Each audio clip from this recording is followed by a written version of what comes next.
2016 മികച്ച 10 ഹോളിവുഡ് സിനിമകളിൽ ഒരെണ്ണം.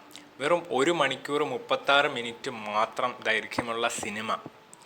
2009 ജാനുവരി 15 ന്യൂയോർക്ക് സിറ്റിയിലൂടെ ഒഴുകുന്ന ഹഡ്സൺ റിവറിൽ ഒരു പ്ലെയിന് വാട്ടർ ലാൻഡ് ചെയ്യാണ്. അതായത് US എയർവേസിൻ്റെ 1549 എന്ന് പറയുന്ന എയർബസ് A320 വിമാനം ഹഡ്സൺ റിവറിൽ വാട്ടർ ലാൻഡ് ചെയ്തു.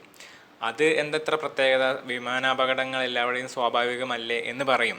പക്ഷേ ഇതിൻ്റെ പ്രത്യേകത അതിലുണ്ടായിരുന്ന 155 പാസഞ്ചേഴ്സും ബാക്കി അടങ്ങുന്ന ക്രൂ മെമ്പേഴ്സും രക്ഷപ്പെട്ടു എന്നുള്ളതാണ്. അതിന് കാരണം ആ പ്ലെയിൻ ഓടിച്ചിരുന്ന 2 pilot, the captain and the first officer. ക്യാപ്റ്റൻ്റെ പേര് സള്ളി എന്ന് വിളിക്കും എങ്കിലും ചെസ്ലി സലൻബർഗർ എന്ന് പറയുന്ന വ്യക്തി. അതിൻ്റെ കൂടെ ക്യാപ്റ്റൻ്റെ കൂടെ ഉണ്ടായിരുന്ന ഫസ്റ്റ് ഓഫീസറിൻ്റെ പേര് ജെഫ്രി സ്കിൽസ് എന്ന് പറയുന്ന വ്യക്തി. ഇവർ രണ്ടുപേരുമാണ് ആ ഒരു 155 പേരുടെ ജീവൻ രക്ഷിക്കാൻ ഇടയായ കാരണം. ഇതിനെ ബേസ് ചെയ്ത് 2016 പുറത്തിറങ്ങിയ സിനിമയാണ് സള്ളി മിറാക്കിൾ ഓൺ ദ ഹഡ്സൺ എന്ന് പറയുന്ന സിനിമ. മിറാക്കിൾ എന്ന് പറയുന്നതിൻ്റെ കാരണം മനസ്സിലായി. കാരണം ഒരു മിറാക്കിൾ സംഭവിച്ചു, അതുകൊണ്ടാണ് എല്ലാവരും രക്ഷപ്പെട്ടത് എന്നാണ് സിനിമ ഡിഫൈൻ ചെയ്യുന്നത്. എനിവേ, ഇനി സിനിമയുടെ ഉള്ളിലോട്ട് വരുന്നതിന് മുന്നേ പുറമേ ഉള്ള കുറച്ച് കാര്യങ്ങൾ പറയാം. വളരെ ഇൻട്രസ്റ്റിംഗ് ആയിട്ടുള്ള സിനിമയാണ്, കാത്തിരിക്കുക. ഞാൻ പുറത്തുള്ള ഡീറ്റെയിൽസ് മാത്രം പറഞ്ഞുതരാം. Okay.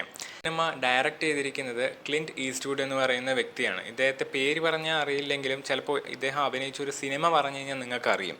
The good, the bad and the ugly എന്ന് പറയുന്ന സിനിമയിൽ അഭിനയിച്ചിട്ടുള്ള വ്യക്തിയാണ് ക്ലിൻറ്റ് ഈസ്റ്റ്വുഡ്. ആൻഡ് ഈ സിനിമയിൽ സള്ളി എന്ന് പറയുന്ന ക്യാപ്റ്റന് അവതരിപ്പിച്ചിരിക്കുന്നത് ടോം ഹാങ്ക്സ് എന്ന് പറയുന്ന വ്യക്തിയാണ്. അതുപോലെ ജെഫ്രി സ്കിൽസ് എന്ന് പറയുന്ന വ്യക്തിയെ അവതരിപ്പിച്ചിരിക്കുന്നത് ആരോൺ എക്കർട്ട് എന്ന് പറയുന്ന വ്യക്തിയും കൂടെയാണ്. 2016 പുറത്തിറങ്ങിയ ഈ ചിത്രം അടിസ്ഥാനപരമായിട്ടൊരു ബുക്കാണ്, അതായത് ഒരു ഓട്ടോബയോഗ്രഫി. ഈ പറയുന്ന ചെസ്ലി സലൻബർഗ് എന്ന് പറയുന്ന വ്യക്തിയുടെയും ജെഫ്രി സ്കിൽസ് എന്ന് പറയുന്ന വ്യക്തിയുടെയും ഓട്ടോബയോഗ്രഫി, അതായത് അവരുടെ ഒരു അനുഭവം പങ്കിടുന്ന രീതിയിലാണ് ഈ പുസ്തകം. ആദ്യം ഒരു പുസ്തകമാണ് റിലീസായത്, ഹയസ്റ്റ് ഡ്യൂട്ടി എന്ന് പറയുന്ന പുസ്തകം. അതിന് ശേഷമാണ് 2016 അതിനെ ഇൻസ്പയർ ചെയ്തിട്ട് ക്ലിൻറ്റ് ഈസ്റ്റ്വുഡ് ഈ ഒരു ഇതിനെ ഒരു സിനിമയാക്കി മാറ്റുന്നത്. ആക്ച്വലി ഇത് 2016 ഒരു ഹ്യൂജ് ഹിറ്റ് ഹോളിവുഡ് മൂവി ആയിരുന്നു. കാരണം ഞാൻ വ്യക്തമാക്കി തരാം. $60 മില്യൺ നിർമ്മിച്ച ഈ സിനിമ ബോക്സ് ഓഫീസിൽ നിന്ന് കളക്ട് ചെയ്തത് $240.8 മില്യൺ ആണ്. ആൻഡ് ഇതിൻ്റെ റേറ്റിംഗ്സും ഒട്ടും മോശമല്ല. 7.4 ഔട്ട് ഓഫ് 10 IMDb റേറ്റിംഗും 85% റോട്ടൺ ടൊമാറ്റോസ് റേറ്റിംഗ്സും ഉള്ളതാണ് ഈ സിനിമ. വെറുതെ അല്ലല്ലോ റേറ്റിംഗ്സ് ഉള്ളത്. സിനിമ സൂപ്പറാണ്. എന്ന് വെച്ച് കഴിഞ്ഞാൽ ഇനി സിനിമയുടെ ഉള്ളിലോട്ട് വരാം. അതായത് സിനിമ എങ്ങനെയാണ് നടക്കുന്നതെന്ന് വെച്ച് ന്യൂയോർക്കിലാണ് ബേസ് ചെയ്തിരിക്കുന്നത്.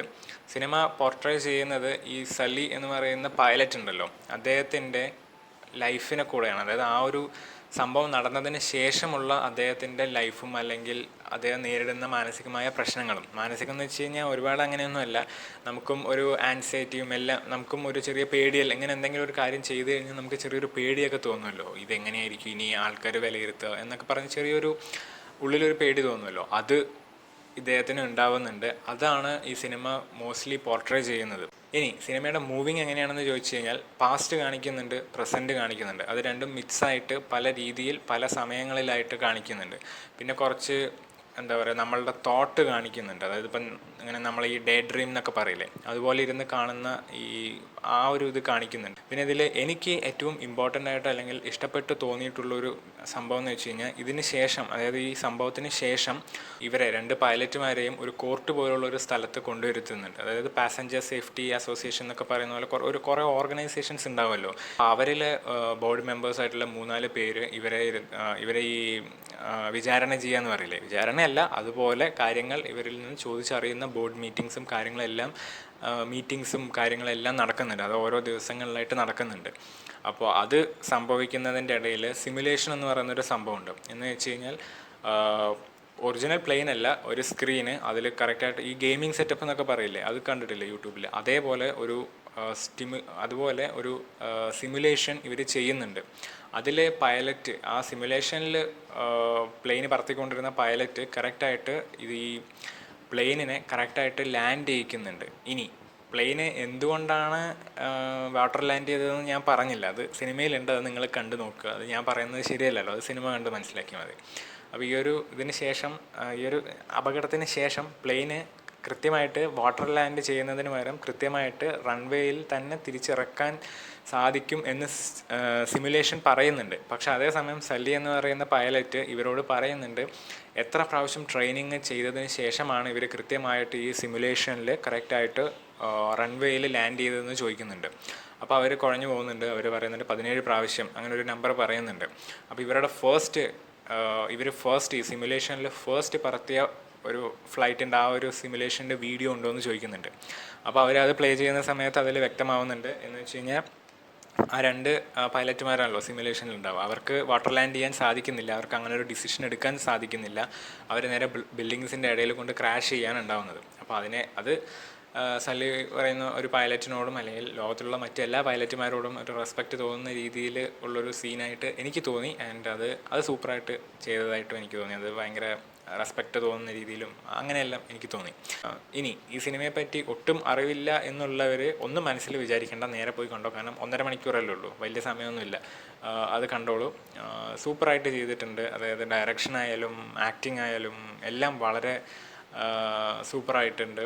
ആൻഡ് അതിൻ്റെ അവസാനം ഉള്ള പോർഷൻസ് എന്ന് വെച്ച് കഴിഞ്ഞാൽ സിനിമ എൻഡ് ചെയ്തതിന് ശേഷം ഈ ഒറിജിനലായിട്ടുള്ള സല്ലി എന്ന് പറയുന്ന പൈലറ്റ് ഉണ്ടല്ലോ, ആ പൈലറ്റും അന്ന് യാത്ര ചെയ്തിരുന്ന യാത്രക്കാരും കൂടെ കുറേ വർഷങ്ങൾക്ക് ശേഷം, അതായത് ഈ സംഭവം നടക്കുന്നത് 2009-ലാണല്ലോ, അതിന് കുറേ വർഷങ്ങൾക്ക് ശേഷം ഇവർ മീറ്റ് ചെയ്യുകയും ഒരുമിച്ച് ഉള്ള ഫോട്ടോസും വീഡിയോസും എല്ലാം കാണിക്കുന്നുണ്ട്. അത് കാണുമ്പോൾ ശരിക്കും എന്താ പറയുക, മനസ്സ് നിറഞ്ഞു. ആ ഒരു പൈലറ്റുമാരോടുള്ള ഒരു റെസ്പെക്റ്റ് ഉണ്ടല്ലോ, അത് നമുക്ക് വ്യക്തമാവും. അപ്പോൾ വീഡിയോ ഇവിടെ വെച്ച് എൻഡ് ചെയ്യുകയാണ്. നിങ്ങൾക്ക് ആരെങ്കിലും ഏവിയേഷനുമായി ബന്ധപ്പെട്ട് അല്ലെങ്കിൽ ഏവിയേഷൻ ഇഷ്ടമുള്ള നിങ്ങൾക്ക് പരിചയമുള്ള ആരെങ്കിലും ഉണ്ടെങ്കിൽ അവർക്ക് ഷെയർ ചെയ്ത് കൊടുക്കുക. ചിലപ്പോൾ ഈ സിനിമ ഷെയർ ചെയ്ത് കൊടുക്കുക, ഈ വീഡിയോ ഷെയർ ചെയ്ത് കൊടുക്കുക. ചിലപ്പോൾ അത് ഇഷ്ടപ്പെടും. എനിക്കെന്തായാലും ഏവിയേഷൻ ഇഷ്ടമുള്ളതുകൊണ്ട് തന്നെയാണ് ഇത് ഞാൻ കണ്ടതും ഇങ്ങനൊരു വീഡിയോ ചെയ്യണമെന്ന് തോന്നിയതും. അപ്പോൾ എന്തായാലും റെസ്പെക്റ്റ് ഫോർ ഏവിയേഷൻ പൈലറ്റ്സ്, അത്രേ പറയാനുള്ളൂ. പൈലറ്റുമാരാരെങ്കിലും ഈ വീഡിയോ കാണുന്നുണ്ടെന്നുണ്ടെങ്കിൽ കമൻറ്റ് ചെയ്യാൻ മറക്കണ്ട. അല്ലെങ്കിൽ നിങ്ങളുടെ ബന്ധത്തിൽ ആരെങ്കിലും പൈലറ്റുമാരുണ്ടെങ്കിൽ അവർക്ക് ഷെയർ ചെയ്ത് കൊടുക്കൂ. അവർ മിക്കവാറും ഈ സിനിമ കാണാൻ സാധ്യതയുണ്ട് അല്ലേ. എനിവേ ഓക്കെ, അപ്പോൾ അടുത്ത വീഡിയോയിൽ കാണാം. ചാനൽ സബ്സ്ക്രൈബ് ചെയ്യാൻ മറക്കണ്ട. എന്താണെന്നറിയില്ല, സബ്സ്ക്രൈബർ കൗണ്ടൊക്കെ കുറഞ്ഞു പോവാണ്. സാധാരണ മറ്റ് ചാനലിലൊക്കെ കൂടുതലല്ലേ, നമ്മുടെ എൻ്റെ ചാനലിൽ കുറയുകയാണ്. എന്താണെന്നറിയില്ല. അപ്പോൾ എല്ലാവരും സബ്സ്ക്രൈബ് ചെയ്യാൻ മറക്കണ്ട. സബ്സ്ക്രൈബ് ചെയ്യൂ, വീഡിയോ ലൈക്ക് ചെയ്യുക, എല്ലാവർക്കും ഷെയർ ചെയ്യൂ. ബൈ. അടുത്ത ആഴ്ച ഏതെങ്കിലും ഒരു സിനിമയായിട്ട് വരാം.